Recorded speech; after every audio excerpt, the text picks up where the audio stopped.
Hey guys, it's Ginger on Wheels here. Thanks for stopping by the channel where we get to test and review the latest electrically wheeled gadgets. Welcome to my playhouse. This is my living room, formerly a living room, now full of the latest electrically wheeled gadgets. They go extremely fast. They're crazy, new bleeding edge technology, but exciting news. We have a new one to add to the lineup. This is the latest scooter from Varla. So I'll roll the intro and kind of clean this gurge up, and then we can unbox this thing together and see what kind of bleeding edge technology Varla has come up with.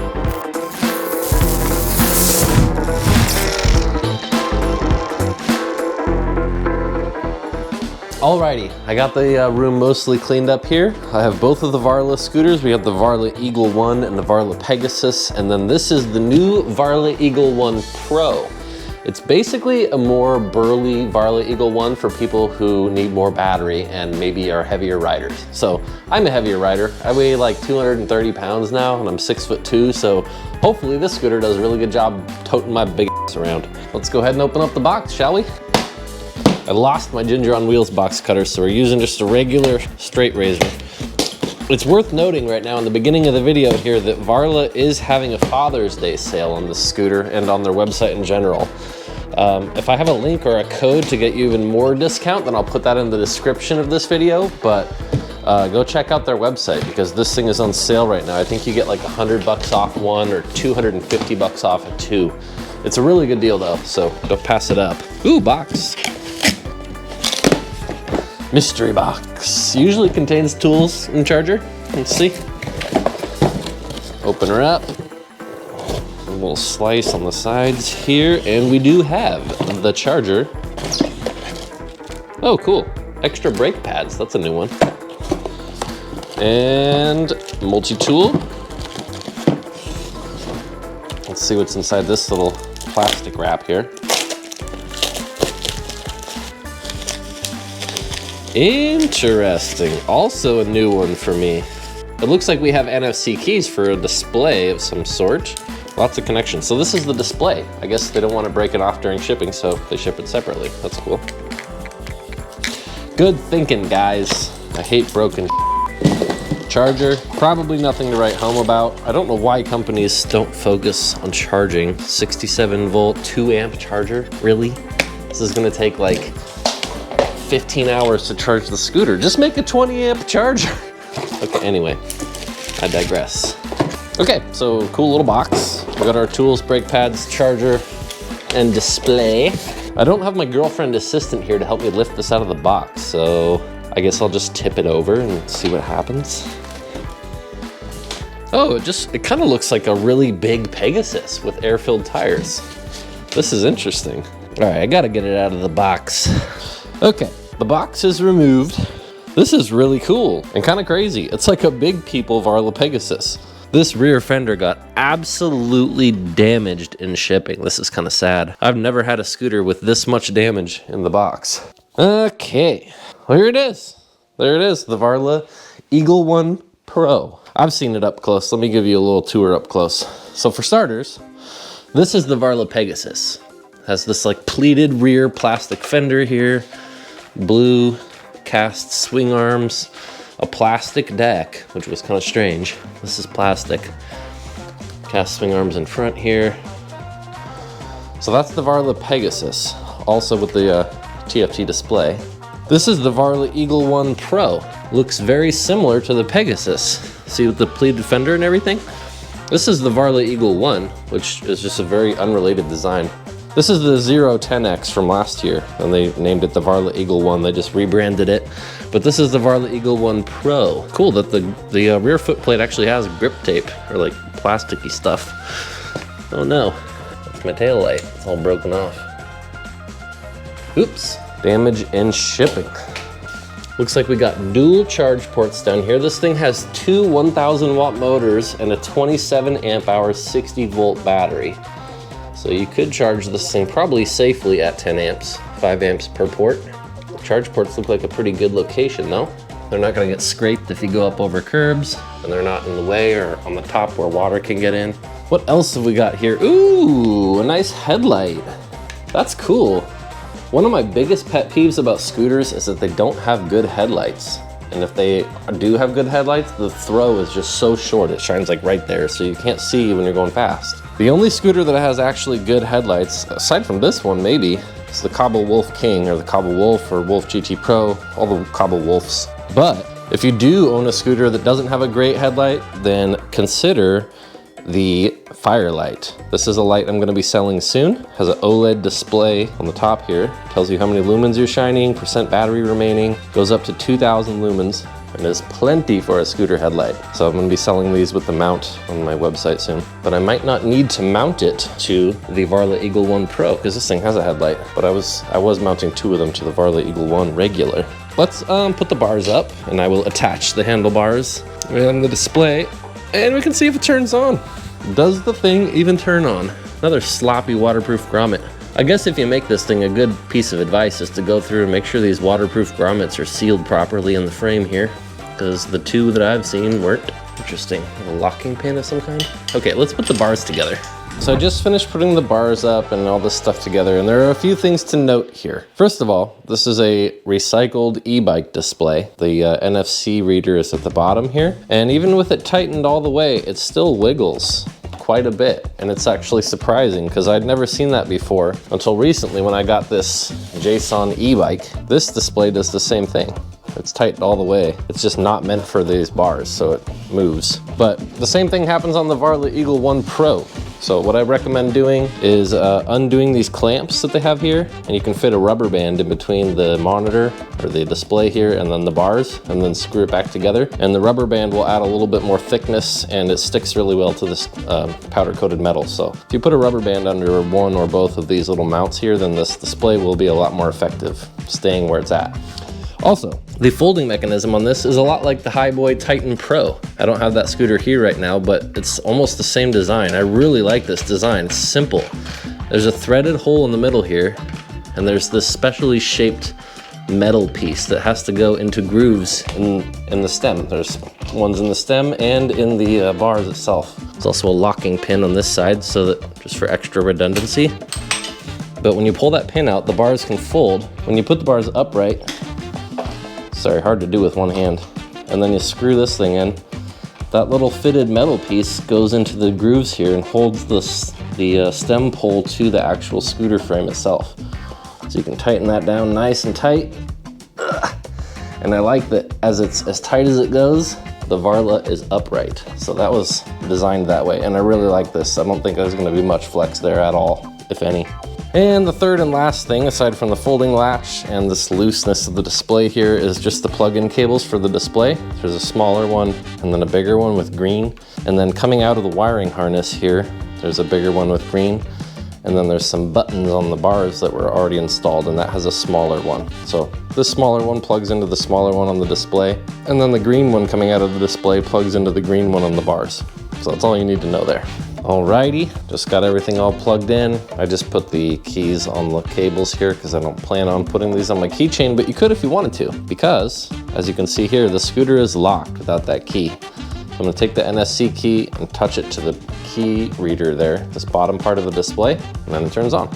And first scooter I have ever received with 0 miles of testing on it. This is cool, it tells you the watts, the output watts. Does that actually work?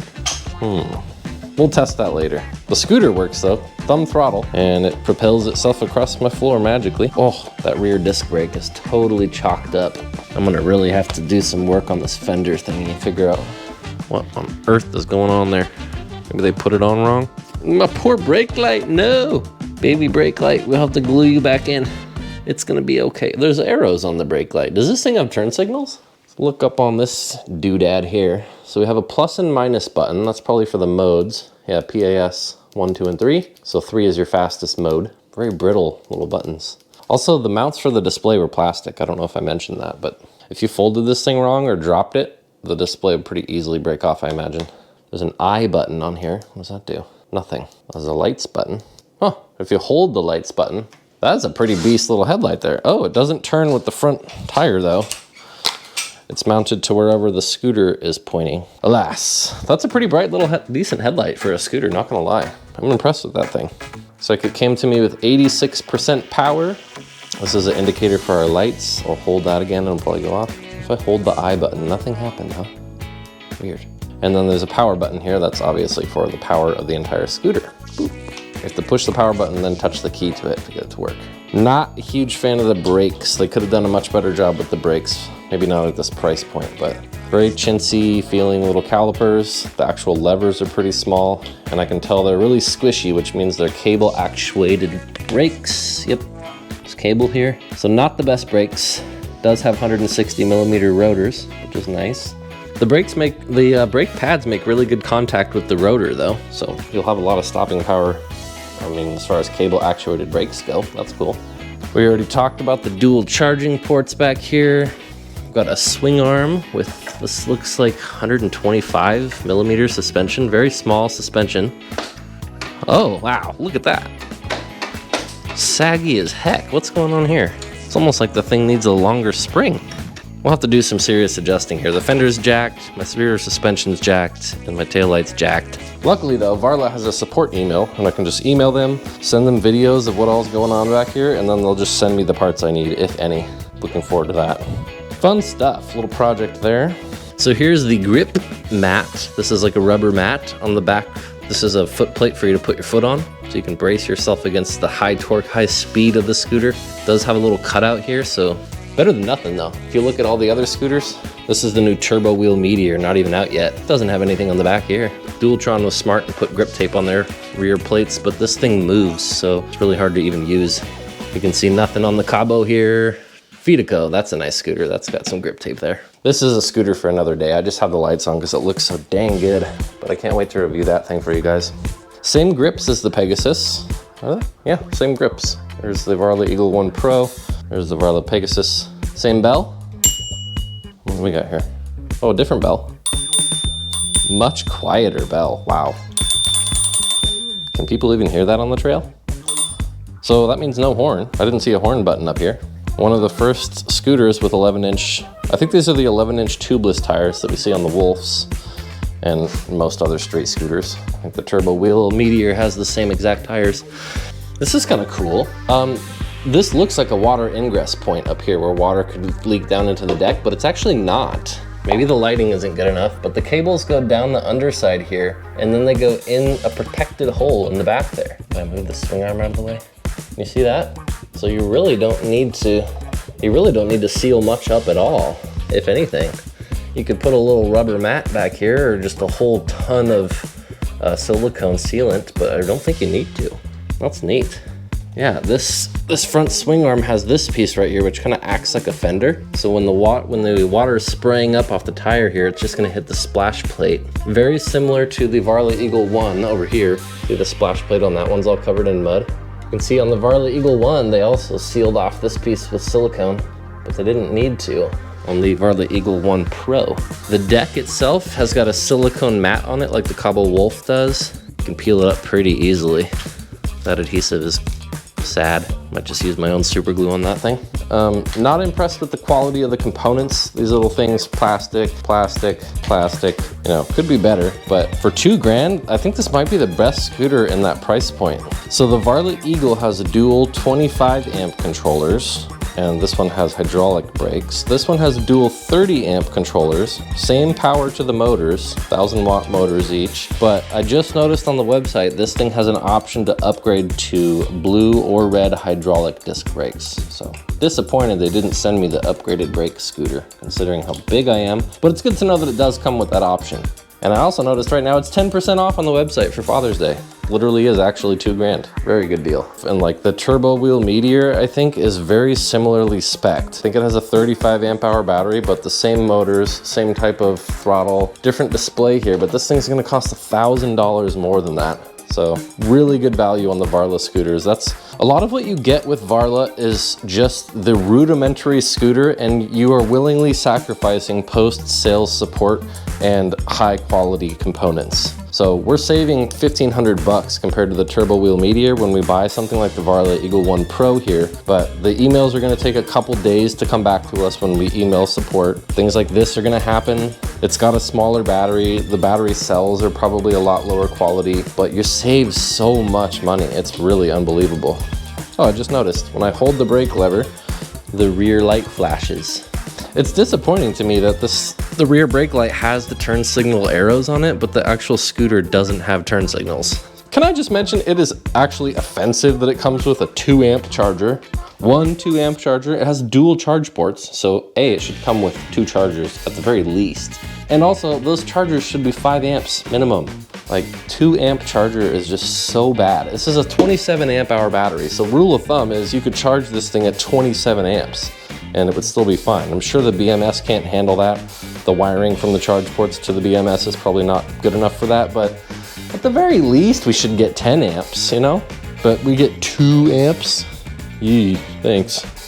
At least add an extra stock charger. Pretty cool little quality scooter though. I'm excited to ride this thing around. I liked the Pegasus a lot. That thing had the puncture-proof tires and I beat this thing to crap, like really bad. I feel bad for this scooter. I'm actually surprised it still works. I took this thing off-roading and really shouldn't have, and took it on a Saturday night ride, let a whole bunch of people ride it, and it didn't break, but I just feel bad for it. This thing looks like a much more robust scooter that's able to handle like adult weight and riding. Much less portable though, that's worth mentioning. It looks a little longer than the Varla Pegasus and it's definitely taller, the suspension there. This deck is about 10 or 11 inches off the ground and that deck is more like 7 inches, 7 or 8 maybe. The swing arms are a lot bigger, as you can see, just physically bigger, like twice as wide. We got the scooter all set up now. I'm just gonna readjust the rear fender here and the disc brakes and charge it up. So subscribe to the channel. If you're not already subscribed, shame on you. But once you subscribe, you can see the next video will be me just beating this thing up as hard as possible to see if it's breakable. Yeah, I had fun unboxing, didn't you? Totally worth your 15 minutes. Again, if you haven't already, subscribe to the channel. Keep your eyes out for that firelight that I showed you, and get ready for the next video where we're gonna ride this Varli Eagle One Pro around, probably just exclusively through the trails to see if we can break it. All right, see you guys.